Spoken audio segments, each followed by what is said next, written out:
पहला modal verb है should. इसका अर्थ है करना चाहिए। शुड का यूज़ होता है किसी को एडवाइस देते समय, किसी को सलाह देते समय कि आपको ये काम करना चाहिए, उसको ये काम करना चाहिए। मतलब किसी भी काम को करना चाहिए का जब वाक्य आता है तब आप शुड का यूज़ करेंगे। प्लस यहाँ पे वर्ब का फर्स्ट फॉर्म आएगा। वर्ब का मतलब होता है एक्शन और डूइंग समथिंग, जैसे उठना, बैठना, खेलना, चलना, पढ़ना। एग्जाम्पल लेते हैं, वी शुड स्टडी टुगेदर। हमें साथ पढ़ाई करनी चाहिए। स्टडी हो गया वर्ब का फर्स्ट फॉर्म। दूसरा एग्जाम्पल है, यू शुड हेल्प अदर्स। तुम्हें दूसरों की मदद करनी चाहिए। हेल्प हो गया यहाँ पे वर्ब का फर्स्ट फॉर्म। नेक्स्ट है शुड बी। शुड बी का यूज़ होता है दो तरीके से। पहला है होना चाहिए। यहाँ पर वर्ब का कोई यूज़ नहीं है क्योंकि यहाँ पे कोई एक्शन नहीं है। यहाँ पे आपको कोई काम करने के लिए नहीं बोला गया है, बस होना चाहिए। तो इसीलिए हम वर्ब का यूज़ नहीं करेंगे। जैसे एग्जाम्पल से लेते हैं, Rahul should be at home by 2 PM। Rahul को दोपहर 2 बजे तक घर पर होना चाहिए। He should be in this room. उसे इस कमरे में होना चाहिए। शुड बी का दूसरा यूज़ है किया जाना चाहिए। मतलब कोई भी काम को या फिर किसी भी काम को किया जाना चाहिए। प्लस यहाँ पे वर्ब का थर्ड फॉर्म यूज़ होता है क्योंकि यहाँ पे एक्शंस को इंडिकेट किया गया है। जैसे we should be told about it. Tell का हो गया टोल्ड, वर्ब का थर्ड फॉर्म यूज़ हुआ। हमें इस बारे में बताया जाना चाहिए। He should be given good salary. Given हो गया वर्ब का थर्ड फॉर्म, मतलब उसे अच्छी सैलरी दी जानी चाहिए। शुड हैव का भी यूज़ टू वेज में होता है। तो पहला तरीका है यहाँ पे, आपके पास कुछ होना चाहिए। यहाँ पर वर्ब का यूज़ नहीं होगा क्योंकि यहाँ पे कोई एक्शन नहीं है, कोई एक्टिविटीज़ नहीं है, आपको कोई कुछ करने के लिए या फिर कहने के लिए नहीं बोल रहा है। तो हम यहाँ पे वर्ब का यूज़ नहीं करेंगे। जहाँ पर भी होना चाहिए ये वाक्य आता है, आप वहाँ पे वर्ब का यूज़ नहीं करेंगे। एग्जाम्पल से समझते हैं, he should have some money. उसके पास कुछ पैसे होना चाहिए। You should have at least 2 pens. आपके पास कम से कम 2 पेन होना चाहिए। शुड हैव का दूसरा यूज़ है यहाँ पर करना चाहिए था। मतलब किसी भी काम को करना चाहिए था। यहाँ पे पास्ट की बात हो रही है, बीते हुए दिनों की बात हो रही है यहाँ पे। प्लस यहाँ पे वर्ब का थर्ड फॉर्म यूज़ होगा। एग्जाम्पल से समझते हैं, they should have asked me as well. उन्हें मुझसे भी पूछना चाहिए था। यहाँ पे आस्क का थर्ड फॉर्म है आस्क्ड। दूसरा एग्जाम्पल है, he should have met me that day. उसे उस दिन मुझसे मिलना चाहिए था। यहाँ पर मीट का थर्ड फॉर्म है मेट, तो हमने वर्ब का थर्ड फॉर्म यूज़ किया है। नेक्स्ट है शुड हैव बिन। इसका भी यूज़ टू वे में होता है। तो पहला है होना चाहिए था। यहाँ पे आप पास्ट की बात कर रहे हैं, पिछले दिनों की बात कर रहे हैं कि आपके पास होना चाहिए था। यहाँ पे कोई भी एक्टिविटीज़ या फिर एक्शंस की बात नहीं हो रही है, इसलिए हम यहाँ पे वर्ब का यूज़ नहीं करेंगे। वर्ब का यूज़ हम तब करते हैं जब यहाँ पे कोई भी एक्टिविटीज़ को इंडिकेट किया जाता है।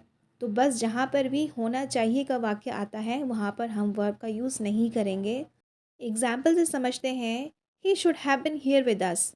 उसे हमारे साथ होना चाहिए था।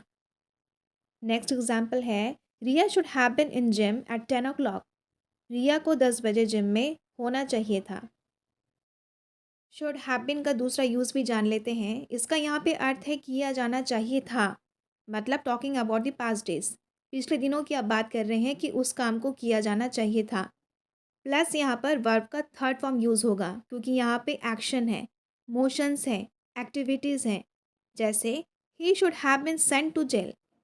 सेंट का हो जाएगा थर्ड फॉर्म सेंट। उसे हॉस्टल भेज दिया जाना चाहिए था। नेक्स्ट एग्जाम्पल है, they should have been asked about it. उन्हें इस बारे में पूछना चाहिए था। कैन, इसका अर्थ है सकता है। कैन का यूज़ हमेशा एबिलिटीज़ के लिए किया जाता है। मतलब आप वर्तमान में, इन प्रेजेंट टाइम में आप किसी भी काम को करने में सक्षम या फिर योग्य हैं, तब हम कैन का यूज़ करेंगे। जैसे रिया कैन स्विम। रिया तैर सकती हैं। Rahul can go to school. Rahul school जा सकता है। I can do this by myself. मैं ये अपने से या फिर खुद से कर सकता हूँ। कुड, इसका अर्थ है सका या फिर पाया। कुड का यूज़ होता है एबिलिटी इन पास्ट टाइम। मतलब आप किसी भी काम को पिछले दिनों में करने के लिए सक्षम या फिर योग्य थे। मतलब आप उस काम को कर सके या फिर उस काम को आप कर पाए। जब भी ऐसे वाक्य आए तब आप कुड का यूज़ करेंगे। प्लस यहाँ पे वर्ब का फर्स्ट फॉर्म आएगा। वर्ब का मतलब होता है एक्शंस और मोशंस, जैसे उठना बैठना खाना सोना आदि। एग्जाम्पल से समझते हैं। She could not come today, वो आज नहीं आ सकी। कम हो गया वर्ब का first form. Kids could not come to school, बच्चे स्कूल नहीं आ सके। I could not reach there on time, मैं समय पर वहाँ नहीं पहुँच सका। कुड का यूज़ यहाँ पे सेकंड कंडीशन में भी होता है, जिसका अर्थ है सकता था। प्लस यहाँ पे वर्ब का फर्स्ट फॉर्म आएगा। जैसे I could play with them, मैं उनके साथ खेल सकता था। प्ले हो गया वर्ब का first form. I could go to eat outside, मैं बाहर खाना खाने जा सकता था। She could do this work, वो ये काम कर सकती थी। यहाँ पे डू हो गया वर्ब का फर्स्ट फॉर्म। कुड बी, इसका अर्थ है हो सकता है या फिर हो सकता था। कुड बी का यूज़ होता है पॉसिबिलिटीज़, मतलब संभावना कि कोई चीज़ हो सकती थी या फिर हो सकता है। यहाँ पे दोनों ही कंडीशन में आप कुड बी का यूज़ करेंगे। जैसे he could be in the hospital, वो अस्पताल में हो सकता है। He could be at home, वो घर पर हो सकता था। She could be there with them, वो उनके साथ हो सकती है। कुड हैव, इसका अर्थ है कर सकता था। किसी भी काम को आप कर सकते थे। सिचुएशन जान ले, किसी भी काम को आप कर सकते थे लेकिन नहीं कर पाए। वो इस काम को कर सकता था लेकिन नहीं कर पाया। जब भी ऐसे वाक्य आए तब आप कुड हैव का यूज़ करेंगे। प्लस यहाँ पे वर्ब का थर्ड फॉर्म यूज़ होगा। एग्जाम्पल से समझते हैं। He could have called you yesterday, वो कल आपको फ़ोन कर सकता था। He could have called you yesterday but he didn't, वो कल आपको फ़ोन कर सकता था लेकिन उसने नहीं किया। कॉल्ड हो गया यहाँ पे वर्ब का third form. I could have played with them, मैं उनके साथ खेल सकता था। प्ले का हुआ यहाँ पे प्लेड, जो कि वर्ब का third form. I could have become an engineer, मैं एक इंजीनियर बन सकता था। बिकेम का हुआ यहाँ पे बिकम, जो कि वर्ब का थर्ड फॉर्म। कुड हैव बिन, इसका अर्थ है जा सकता था। मतलब किसी भी काम को किया जा सकता था, या भेजा जा सकता था, या बताया जा सकता था, लेकिन एक्स वाई जेड किसी भी कारण से नहीं हो सका। तब हम कुड हैव बिन का यूज़ करेंगे। प्लस यहाँ पे वर्ब का थर्ड फॉर्म यूज़ होगा। एग्जाम्पल से समझते हैं। I could have been sent to hostel, मुझे हॉस्टल भेजा जा सकता था। सेंड का हो गया यहाँ पे सेंट, जो कि वर्ब का थर्ड फॉर्म है। We could have been told about this, हमें इस बारे में बताया जा सकता था। टेल का हो गया यहाँ पे टोल्ड, वर्ब का थर्ड फॉर्म यूज़ हुआ।